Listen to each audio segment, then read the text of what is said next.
Heureuse de vous retrouver sur Mali Konafoni TV. Mesdames et messieurs, bonjour à toutes et à tous. Et bienvenue dans ce flash d'information de ce mercredi 17 mai 2023.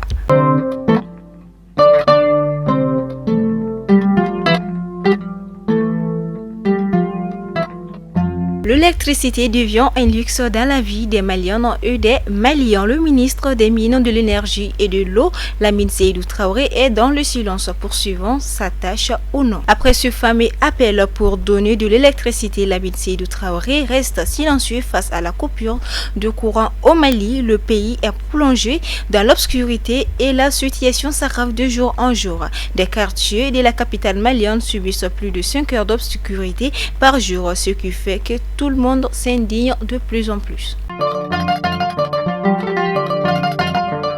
Un nouveau décaissement de 118 milliards s'ajoute au fonds d'efforts importants consentis en faveur de la lutte contre certaines maladies. Rien ne va plus pour les pathologies les plus mortelles grâce à un partenariat fructueux avec l'organisme onusien. En outre, le ministère de l'Entrepreneuriat national, de l'emploi et de la formation professionnelle et le Conseil national du patronat du Mali ont lancé un atelier de réflexion sur le partenariat entre le secteur privé et les structures en charge de l'emploi et de la formation professionnelle. Le but est de renforcer ce partenariat pour fournir des ressources humaines qualifiées aux entreprises opérant au Mali. Le projet de la nouvelle constitution initié par le président de la transition sera soumis à l'approbation populaire le 18 juin prochain. En attendant l'ouverture de la campagne, les fronts de refus l'annoncent les couleurs.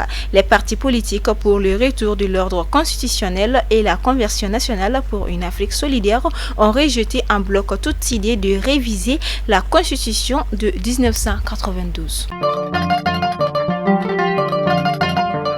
La nuit du vendredi et samedi est marquée par une attaque terroriste contre le poste de police de Barigo-Daga dans la commune urbaine de Mopti. Cependant, les forces armées maliennes femmes ont réagi avec force pour limiter les dégâts et repousser les assaillants.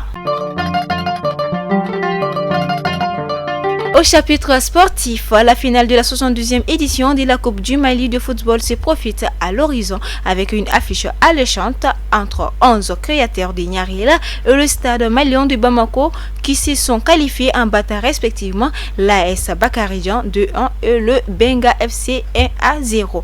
Les deux équipes se rencontreront pour la deuxième fois en finale après celle de 2015 remportée par le stade malien de Bamako.